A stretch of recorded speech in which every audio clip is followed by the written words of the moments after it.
Dr. Tara, sex and relationships expert, TV doctor, and professor on a mission to improve sex lives all over the world. Welcome to Well Enough. Wow, I love that intro. Well, it's true, right? You are on a mission and it seems like you're succeeding. Oh, thank you. Thank you. I try, this morning, everyone I meet, I'm like, are you having an orgasmic day? Is that genuinely what you ask people? I think that's my job, right? Is to give people exposure therapy. They didn't ask for it though. I think exposure therapy is a really good way of talking about this theme that we'll be discussing today, which is sexual wellness, because often we sort of shy away from sex. We don't want to be exposed to the idea of discussing it, talking about it, having it be part of our everyday lives. And to me, that is a failing because it means that therefore we don't feel comfortable with it. I want to talk a bit about what sexual wellness is and how sex and wellness intersect. And I wonder if, as an expert, you can give us an introduction to what the phrase sexual wellness actually means. I think sexual wellness is multidimensional and it's divided into 3 different dimensions: the personal, relational, and societal aspect. So the personal aspect can be anything from having high sexual self-esteem to having no sexual shame, to having proper sex education, to not having physical pain, because a lot of people still have pain and that's still not addressed even in the medical field, to understanding their own sexuality, kinks, fetishes. So everything that encompasses the person's self-concept within sexuality, that's the personal aspect. And if you're good with that, then you'd have sexual wellness in the personal aspect. Then you have the relational aspect, which is the aspect that a lot of times that's what people think of when they think of sexual wellness. They think of sexual frequencies with their partner. Still, one of the top questions I get from married couples is, how many times should we have sex in a week? People are so worried if they have enough sex in a week comparing to other couples. So relational aspect can be sexual communication, like are you having a conversation about sex in your relationship? Are you able to share the sexual explorations you want to try in the relationship? So that's a relational aspect. And then the societal aspect is your community sex positive or sex negative? Because you could be someone who is open to exploration, loves your own sexuality and sexual identity, ready to, talk to your partner, but yet you are in very narrow-minded, perhaps extremely religious subculture where societally you don't get to be yourself and you don't get to communicate and show who you are. You can't live unapologetically. That's a problem. So to have that sort of sexual wellness, you need to be able to exist in a society where there's sex positivity. And that's the hardest one, right? Because that takes a lot of people together. So yeah, when you say, what is sexual wellness? I often say it encompasses 3 different dimensions: the personal, the relational, and the societal. That's a really great explanation. And I wonder as well if we can go back to sex positivity. You mentioned this. Could you explain for anyone that doesn't really understand what sex positivity or sex negativity is, what those terms mean? I think in the simplest way to explain this is having positive attitudes around sex, sexuality, and sexual orientation. And that, I know that sounds vague, but a positive attitude is a positive attitude, right? So even if you are not a kinky person, but someone tells you, oh, I'm really into cuckolding, your first response is curiosity. Your first response is like, whoa, what's that? Like, that's interesting. And not, ew, that's gross. I'd never do that. So that's like an easy example of like positivity versus negativity. And it's literally just your positive attitude towards sexuality. Anyone can have sex positivity within their psyche, but not everyone tries to. Yeah, I guess it's about reframing, isn't it? It's about learning that despite how you might have been brought up or how you've been encouraged to see sex, which might be shameful or nasty or, embarrassing, it's about reframing it so that you actually feel good about it or curious, like you say. Yeah, absolutely. And I mean, your work as a journalist too, I bet when you started, you had like a certain view of sex and sexuality, and the more you learn, the more you be a journalist, like be curious and learn more, you change your mind on many things, right? Like I changed my mind on many things already. So I think people just need to learn more. I couldn't agree more. And I do think that when it comes to health in general, not just sex and sexual health, that open-mindedness and that willingness to learn, to upskill, to become more literate about our bodies and about what's going on around us, that is really crucial, isn't it? Because otherwise we're not going to be able to change and we're going to get stuck in these loops. Absolutely. I wonder as well whether you could explain what role pleasure plays in well-being, because I would assume, and also I know based on a lot of the stats that I read from a lot of the research that pleasure companies are doing, people don't really think about pleasure when they think about well-being. You know, they might think about meditation, or they might think about yoga, or they might think about, you know, different aspects of how they show up in the world, but they rarely think about pleasure. So how does it relate to wellness? In every way. Pleasure is medicine. So when you consistently experience pleasure in your life, your physical health is better. And we see this a lot in research, right? Your heart health is better. Your immune system is better. Secondly, your mental health is better. There are studies out there that show people that score high in sexual satisfaction tend to also do quite well mentally. So there's also a correlation with mental health. And I would say also, if you want to take in also like energetic health or spiritual health, sex is a very spiritual experience. And I think when you experience regular pleasure, even if it's not through traditional way of people view sex, maybe it's through self-pleasure, maybe it's through just taking a bath and feeling yourself, not to the point of orgasm. Anything like that can help you connect with your own spirituality internally. And energetically, I have personally witnessed so many individuals that I know experience pleasure on a regular basis, and they just exude amazing energy, versus people that I know struggle with their pleasure and even sexuality, even though they may do well at work or, you know, do well at school. I can tell just based on energy that there's something blocked. So yeah, I think pleasure is contributing to all kinds of health, and particularly physical health, mental health, and spiritual health. I couldn't agree more. And I do think that sexual health is one of the key pillars of healthcare, but it's often left out of the conversation, especially with experts. And, you know, if you go to your GP and you have a sexual problem, it can be quite pathologized, quite clinical. And often we don't talk about things like shame or, you know, feeling a communication block. Why do you think that is? They were not trained. It's a systemic problem because medical doctors were not trained to have a conversation, a dialogue about sexual wellness, sexual communication, or even relationship health. When you go see a doctor, it's just about pain and physical pain, and it's about curing or treating the problem, not helping you holistically be in a state of well-being. It's more like, I'll help you fix a problem, but you tell me what the problem is. So if you have vaginal pain, you go see your doctor. They can help you fix that, but they can't help you fix relational trauma. They can't help you fix lack of family sex communication as you grow up.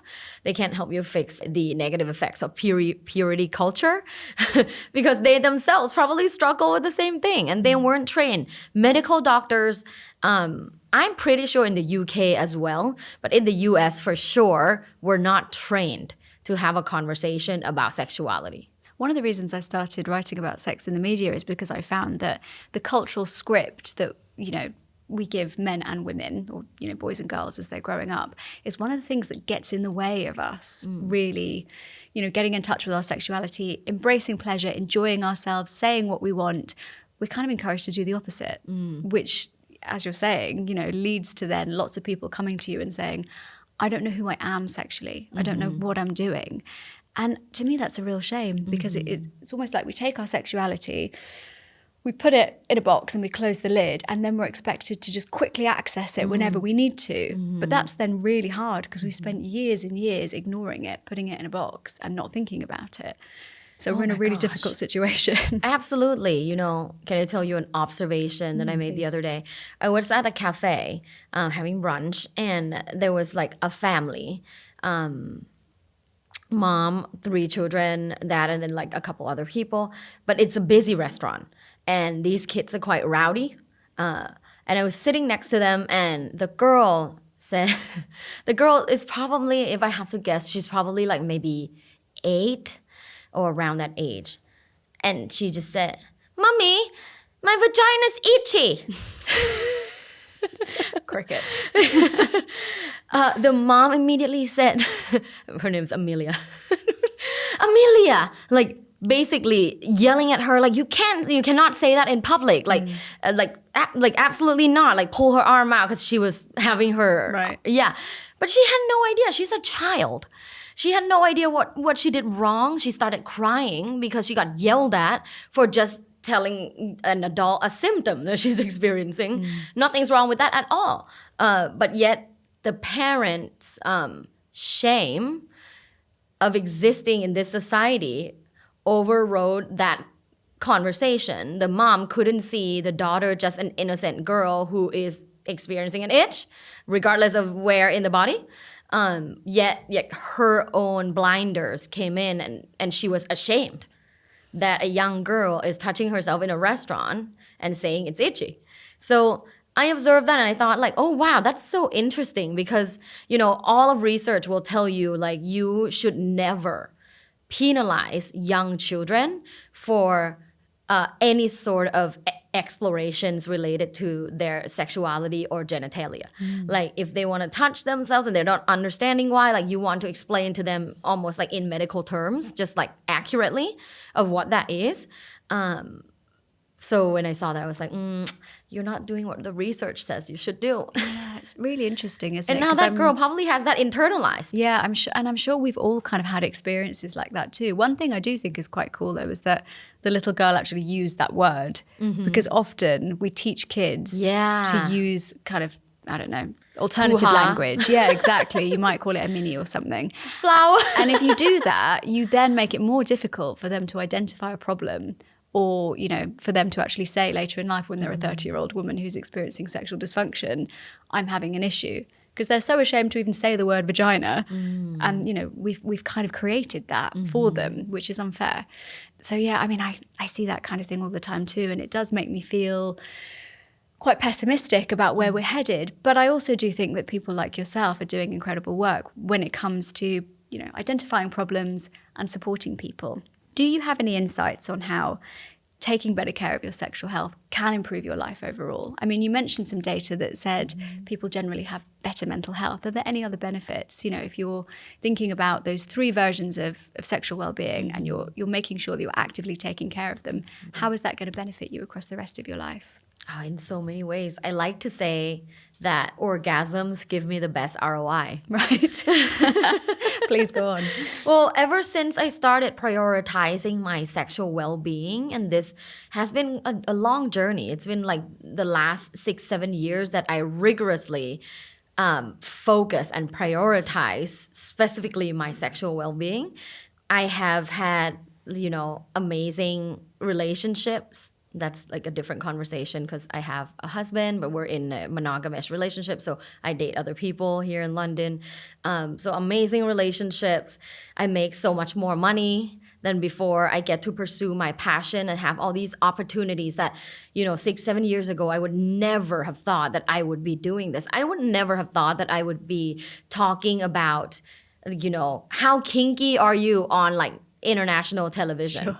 Like now I'm doing it on Celebs Go Dating and another TV show in America. It's just like an insane journey, but it all stems from the fact that I started just prioritizing my sexual well-being and exuding unapologetic, like happy, positive energy that truly just comes from me focusing on myself and the most, I guess, in-depth part of me, the deepest part of me. So that's on orgasms give me the best ROI. But if we're talking about the personal, the relational, and the societal, I think when you take care of yourself sexually, the personal, it gives you, a strong sense of self-acceptance as well as self-esteem.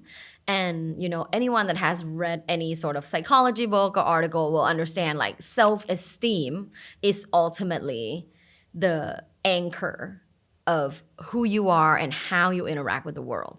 When you have low self-esteem, everything falls apart because you can't even accept yourself, right? When you have high self-esteem, life's better because you live on your own terms, you communicate openly, you are assertive with your boundaries, life's better. So I think when you take care of yourself sexually, your self-esteem is higher, and that's like a big part of the personal development. Relationally, like obviously, you know, unless you're asexual, which is completely fine, which means you don't have a lot of sexual desire, and if you have another asexual partner, you can together be in a romantic relationship with zero sex and completely fine. But majority of the people are not asexual and would love a consistent, loving sexual connection with their partner. Prioritizing that will then help people have a much more, I think, much closer, more intimate relationship with your partner. I think emotional intimacy and sex can go together. When you have a good sex life together, emotional intimacy is stronger, but also vice versa. It's better sex when you have emotional intimacy. And then societally, when you take care of yourself, then you now can not be a problem for other people. Then you can be the solution. We just need a lot of solutions, right? If we're in a room of 100 people, as long as the 50% of the people, you know, are taking care of themselves and are not ashamed sexually, then they can then be the solution of this big problem of, you know, sexual shame in our society and help other people feel better. So I think societally, we just need more and more people to take care of themselves sexually and then help other people. How do we get there though? Because you mentioned low self-esteem, and one thing that I think we encounter a lot in this work and when talking about sex is, you know, we see, especially women, tend to have quite low self-esteem, specifically when it comes to sex, but, you know, more broadly. And when you were talking about, you know, sexual confidence lighting you up, I've seen the effects of that as well, you know, in my friendship group, in people that I've worked with, you know, it is legit. But then I've also seen lots of people who seem like they may never get there because their self-esteem is very low and they're not sure how to change that. So, you know, how can someone approach that? And why is there such a kind of low self-esteem epidemic? Oh, wow. I think the low self-esteem epidemic for women stems from just hundreds of years of lack of women's rights and voice. You know, I was just doing a lecture last night talking about how only in the 1920s women can vote. And that's not long ago. That's only 100 years ago, like, you know, a couple generations. So I think even genetically, our like DNA is almost, there's almost that repression within our ancestors that have been passed down. And, you know, we know this, that like trauma from our mom gets passed on to us. And we know this in science research. So I think when it comes to low self-esteem, it's probably just years and years of all that repression of women can't be sexual or else you're a whore and you're low value, which is the narrative that's coming back in the red pill community. We're still dealing with that now, aren't we? Yeah, like high value woman versus low value woman, right? Like it's still a narrative that it's brought back by like the incels culture and all that. So it still exists, and women fight so many, I think, blockages in our still very much like the world of patriarchy. Not to say, you know, as a woman, you don't get the rights to thrive, because so many women now are very successful and they can take care of themselves and they have a very fulfilling life. You can, but, you know, we don't have as much like forward as our identity is a part of the ceiling. And to break the ceiling, like it takes a lot more work. I think in a way, if I think about self-esteem and how to work on that when it comes to also like sexual self-esteem, it's just like what any psychologist will say is you have to consistently achieve something small. And that consistency builds your self-trust. Like, I can do this. I am capable. I think the feeling of I am capable of something is the first step of building your self-esteem, because the other things kind of come together, like your self-worth, which is also like a dimension of your self-esteem, comes together. And when it comes to your sexuality, one thing that you can consistently do to take care of yourself is masturbation. And I'm so surprised how many women don't masturbate. It's okay if you go on a little bit of like a celibacy streak or like a sex fasting, which is a big part of like sort of tantric sex teachings to do the, have you heard of the sex fasting and sex feasting? Yeah, a lot of the biohacker bros are very much into it, aren't yeah, they? yeah. A lot Like of people, sex fasting, yeah, like I'm not coming for a certain amount of time. Yeah. So it's okay if it's like a certain amount of time, but I think it needs to not stem from fear. But for women, like, come on. Orgasming is so great for you. You can't fight the science. When you orgasm, you experience serotonin, dopamine, and oxytocin. And it's almost like you're, let's say if you orgasm in the morning, it's almost like you're starting the day with like the best happy mood cocktail that you can have. It's free, and you can carry on with the day with more confidence, maybe more assertiveness, like feeling yourself, good mood, making better decision, better mental clarity. All of these things come for free when you masturbate in the morning. So I'm a big fan of masturbating in the morning. I did this morning as well. Because I think you just show up better. And it's free, and it's a good way to consistently take care of yourself and build that self-esteem, like sexual self-esteem, that you can take care of your own sexuality. Like you don't need another person to do that. Yeah, we do often focus on the relational, don't we? And we often think perhaps that someone else is responsible for our pleasure, or that the only time we can experience pleasure is with another person, which, you know, when we bring in those conditions can then make it quite challenging. Certainly if we feel that, you know, because whatever cultural script we've been given, that sex is not for us, it's for a partner or by a partner, that I think could be quite damaging to our sense of self, because, you know, our sexuality is part of our identity, isn't it? And therefore it does belong to us. But as you say, you know, years and years of patriarchy will interfere with your sense of self and how much of yourself you truly own, which, you know, is all of yourself. But we've kind of been taught that our sexuality might belong to a partner, or, you know, it might not be fully within our own control. I do think that that's something we need to unpack, certainly as we move towards a more sex positive future. Also, like our bodies, you know, our bodies don't belong to us. Like that narrative needs to go. Like it's your body, it's your choice. You can do whatever you want to your body. You can wear whatever you want. It doesn't justify. If you wear little clothes, it doesn't mean that you're a slut or a whore. But if you want to be a whore, so be it. I support. Like, you know, and or if you're it's so mind-boggling that like piece of clothing equates like someone's entire value.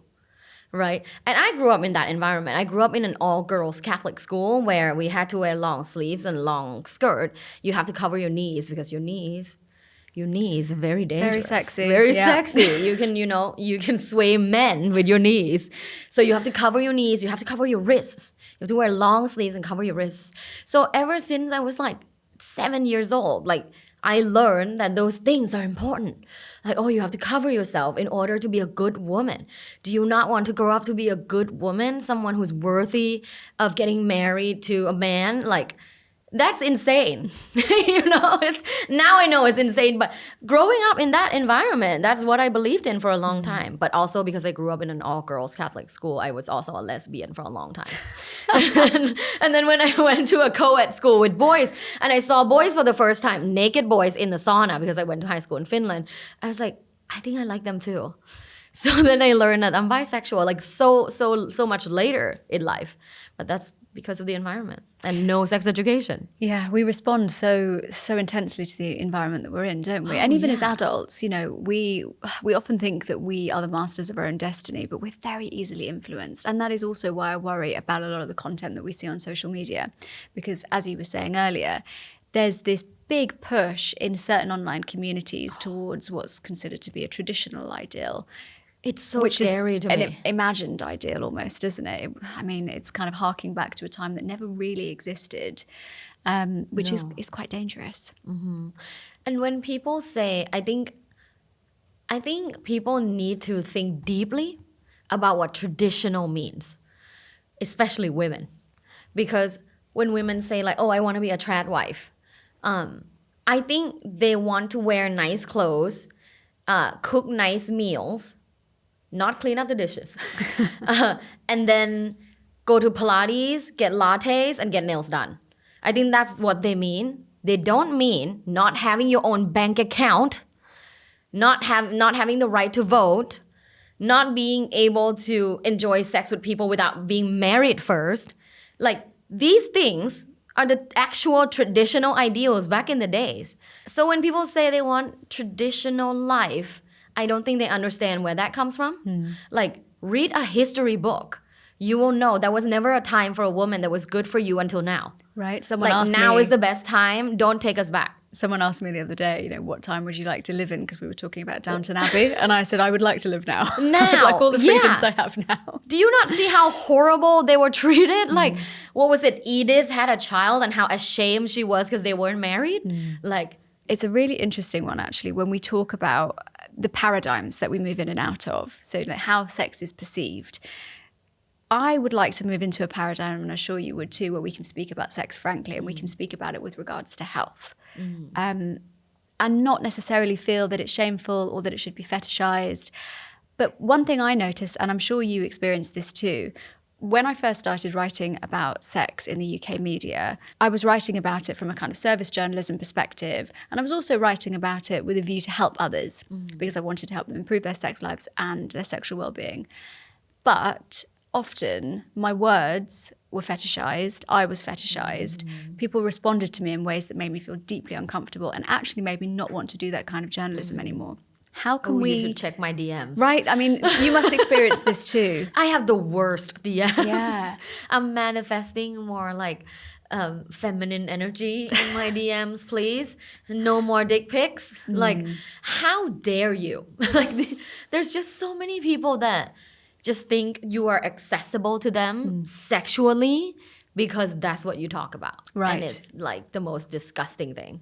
And vile. I wonder how we got to this stage where if a woman wants to talk about sexual well-being, why someone might think she deserves to be objectified or fetishized, or that she's then sort of fair game to send explicit material to online, because that to me is deeply troubling.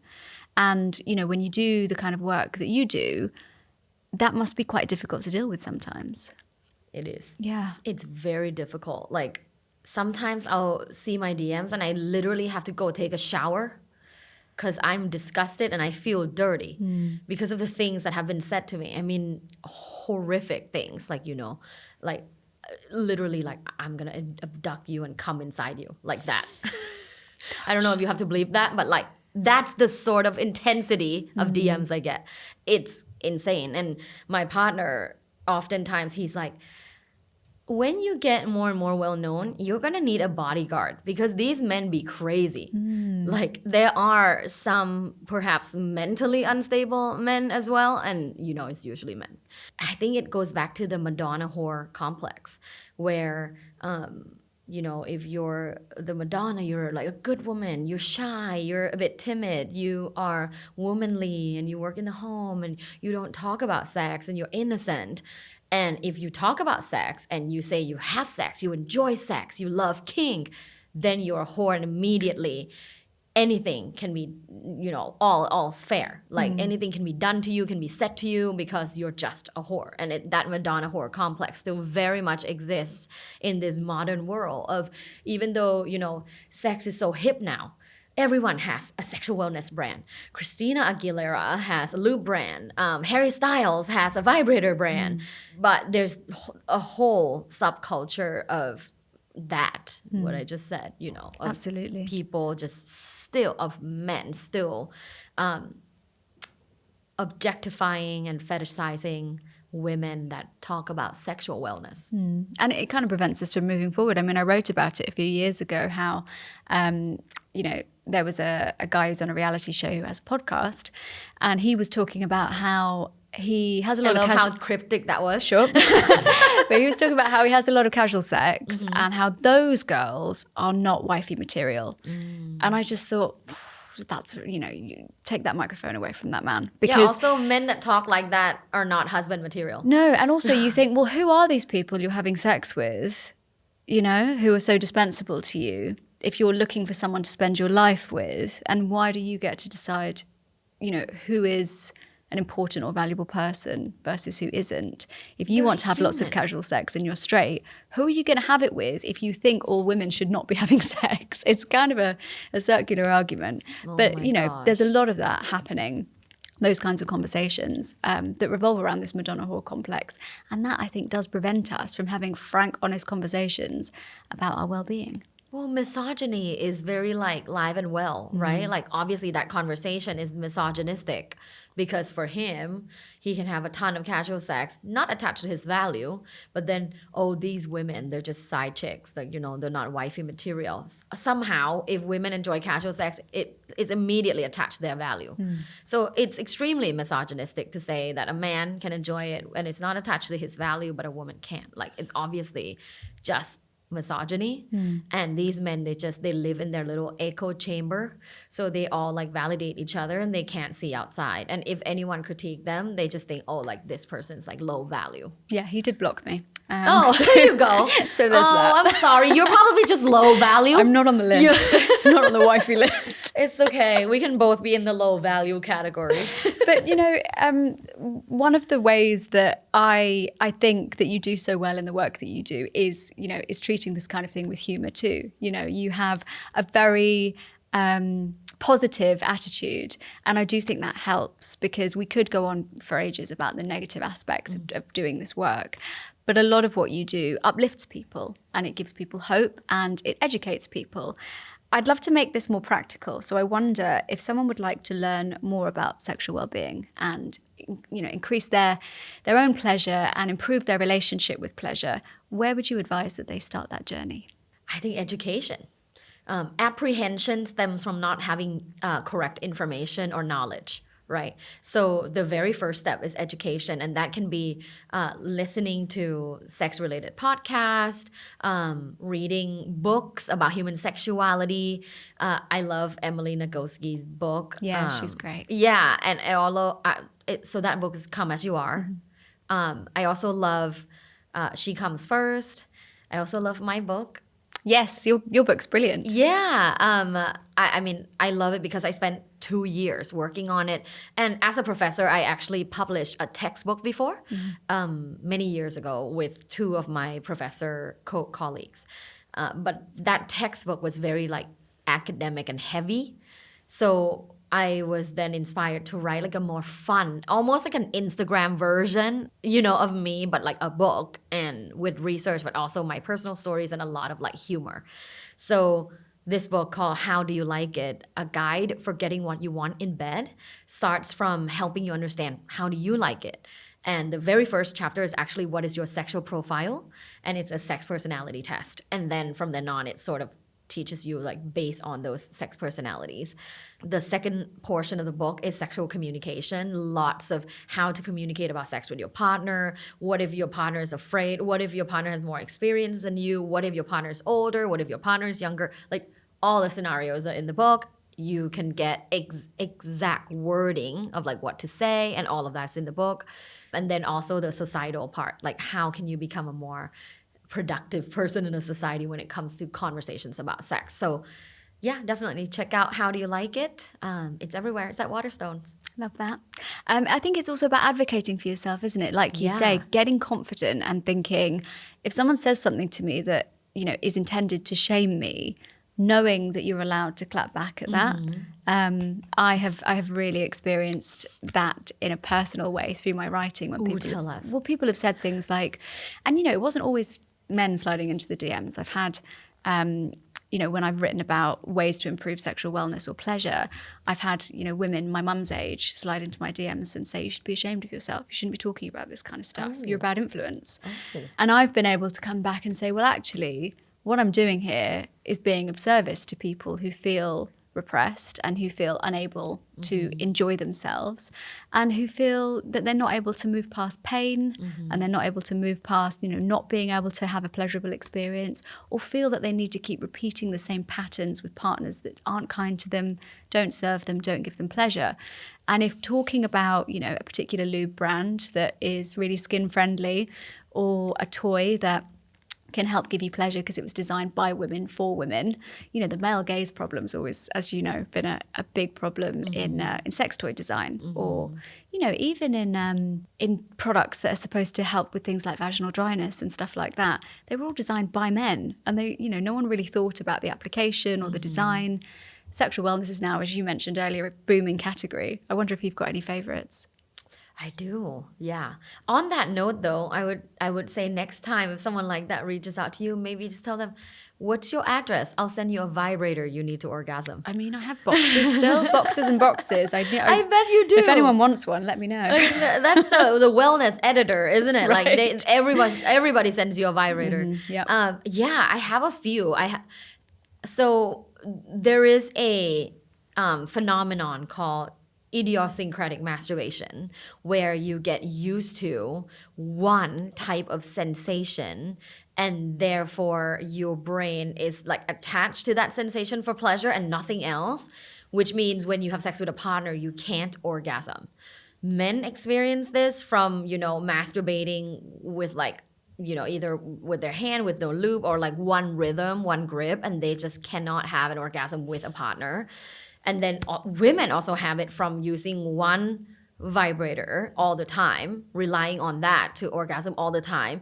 With a partner, they don't feel any pleasure because now their neural pathways are only attached to one type of sensation for pleasure. So the brain is just expecting that same thing over and over again. The brain's like, you only have one path, babe. Yeah. Like, you can have multiple though, but you need to train.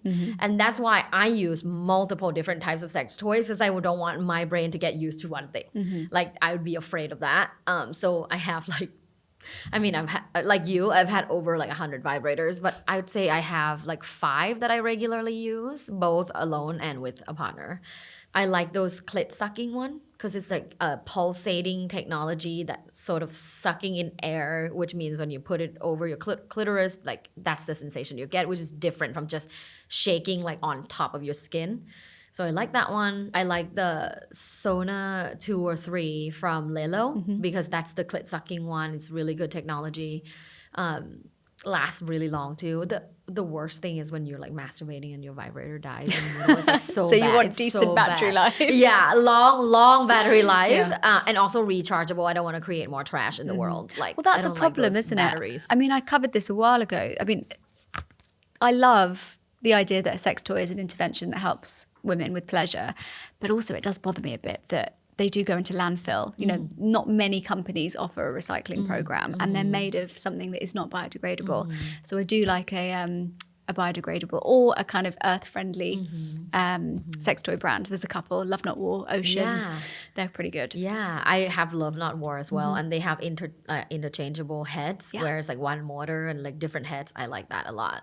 I also love Crave. Do you have one of those? Yeah, they're very fancy, aren't they? Yeah. The little necklaces. Yeah. They're very cute. Gold plated. And I also like how small and discreet it is because I'm a very kinky person and I like having outdoor sex and a secret outdoor sex. So with a tiny, the smallest one that they have is literally this small, maybe 2 inches. And it's strong. It's like a Dyson of vibrators. And when you're outside, or if you're at a restaurant or at a bar, some kinky stuff you can do with your partner, I think it helps a lot not having a Hitachi, huge massager. So I love that as well. I didn't even realize I had one of those in the top flap of my handbag for months, and I was carrying it around not realizing until I got to airport security and they opened up my bag and took it out and they thought it was very suspect and were just holding it aloft. But luckily it didn't look like a sex toy, so I wasn't embarrassed. But it had just been in my bag for months and I didn't even realize I'd gone to work meetings, I'd gone to my parents' house, it was just there. So yeah, I mean, I like the fact that the design has changed. We've come a long way since the giant giant pink rampant rabbit that a man designed, right? Oh, yeah. I've never liked that. No. I mean, for some people it's great, but I do enjoy the fact that a lot of sexual wellness now, and a lot of what sex educators are talking about, is the fact that penetration is not everything. That doesn't equal It's like the sex. last thing Yeah. to me. Yeah. Are you into like, what do you think about AI sex robots? I think it's a slippery slope because I think the dehumanization of women is necessarily linked to the use of AI and the use of sex dolls. And I think until we actually have a situation where we have gender equality and respect for each other, there's no point bringing in a third party that can't emote and can't talk back, because then we actually make the problem worse. Violence against women and girls is a real issue. And I think that while sex robots can probably really help people with issues like loneliness, they also prop up a problem of gendered violence. So for me, not really a fan at this point in time until we do better work in terms of gender equality. You're right. Absolutely. Like every minute there's violence on women and girls. So yeah. I never thought about it from that aspect before. Yeah, I mean, it's quite a serious answer. I love changing my mind. I always thought about it in a more like just practical sense of if you're like, let's say, disabled, or Sure, if you're like if you can't participate in like the mainstream sex and dating and courting culture. well, sex tech is great for that, you know. And I do think that accessibility and intervention is where it shines. Yeah. But I do think that, we also live in an era where, Grok is supposed to be an incredible AI tool, but essentially it's just a glorified Nudify app at this point. So we've got work to do. I digress. No, absolutely. I completely agree. I love the critical perspective. I often think of things from a more practical and like post-positivistic perspective, social scientific, rarely like critical. So I love hearing critical perspectives on topics. But I do agree with you. I think if someone needs sex tech in order to feel connected or experience pleasure, I'm all for it. But sexual wellness is a broad church, isn't it? I mean, you've got, like we were talking about earlier, products of vaginal dryness, and then you've got sexual meditation, and then you've got sex tech. You've got so many different aspects of what sexual wellness can be. What do you think is the best way to find experts and learn from them? Because there are so many different types, aren't there? Yeah, so many. And I think first is to understand the types that exist. So there's sex therapists that are like licensed therapists or certified therapists. And usually people ask me what's the difference between therapist and coach. And this is like loosely how different they are. A lot of times it's very similar, but loosely the differences are sex therapists can investigate the past to help you understand the now. Coaches are typically future oriented. What is your goal? Here's the plan to get there. Just like having a sports coach, right? Coaches perhaps don't investigate trauma from the past. So a lot of times people have both. Like I know I have both. Like I have a therapist that I just talk to regularly to vent, and then I have like a business coach that I love talking about goals and how to get there. So sex coaches and sex therapists, they're different. But then even within that, there's also sexological body worker that works on your body, somatic sex therapists that work on movements, surrogate intimacy partner where there's two-way touch or there's sex involved. It's very controversial though, right? Do you have that in the UK? Yeah, I mean, I think surrogate sex partner. I read a few articles about how people are using surrogate partners in that way. And I do think it's really interesting. But again, it's one of these things where if you feel that something is right for you, then, as long as you're going about it through the right channels, there should be no shame in that. But, like we said, people arrive at sexual wellness in lots of different ways. Absolutely. I think when you consume information on social media and you see like a profile and you find interesting and they are a sex expert, I would Google them. Like I would look into perhaps what their credentials are, what sort of work have they done, and then if their teachings tend to be black and white or there's nuances in the conversation, because sexual wellness is very nuanced. If someone says, if you do this, you're doomed. Or, absolutely, if you don't do this, you're divorcing tomorrow. Like, if you hear black and white languages, I think that's a red flag for any sort of expert, really, because most things in life, there's nuances and context around the conversation. That's it, isn't it? And also, I think if you work one-on-one with an expert, you're going to get a lot more out of it than if you're just consuming lots and lots and lots of Instagram reels or TikTok videos. Yeah, that's why I have a business coach, because I've been consuming Instagram reels forever about business and finances and listening to and watching YouTube videos. But then I'm realizing like they're all saying the same thing. And now I understand what it is. I just need to know like specific ways to apply that in my life. Same with sex. When you work with a coach, they take into account like who you actually are, your personality, where you come from, your cultural like baggage. And that helps a lot more. So if you have resources, again, we kind of talked about resources earlier, how like wellness is still very much a privileged thing. You can look for a sex therapist or coaches that are on a lower side of fees, but it's still going to be, like at least 50 pounds a session or something like that. And the common fees, I think, is like 100 pounds, 120 pounds a session. So it's still like not accessible to a lot of people. There are ways to self-therapize, because there are books, like for example, I think Come As You Are by Emilie have a workbook. Yes, yeah. So if you get a workbook and you actually work on it, I think that's a way to also like self-coach or self-therapize when it comes to sex. In my book, there's also lots of activities that you can do in the book. That's really great advice. And I wonder if you can give us some more as well, because the act of sexual wellness is not just about sex, is it? We talked about, having sex and masturbating can make you feel good, but what are some other ways that you can embrace sexual wellness and look after your sexual well-being and identity that people might not think of? I love sexual meditation. And sex journaling.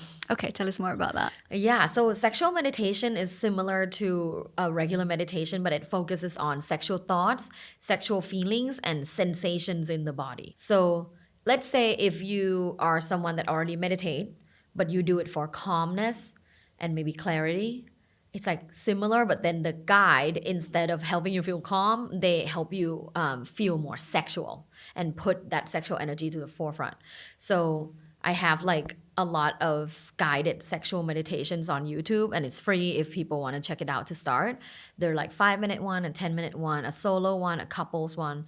But basically, I could guide you through like mindful masturbation or mindful couples sexual meditation, where you hold hands and then you start like, you close your eyes, you link your breath, you sync your breath, deep breaths, and then you would start massaging each other's erogenous zones. So I might go, now I'd like to invite you to touch your nipples.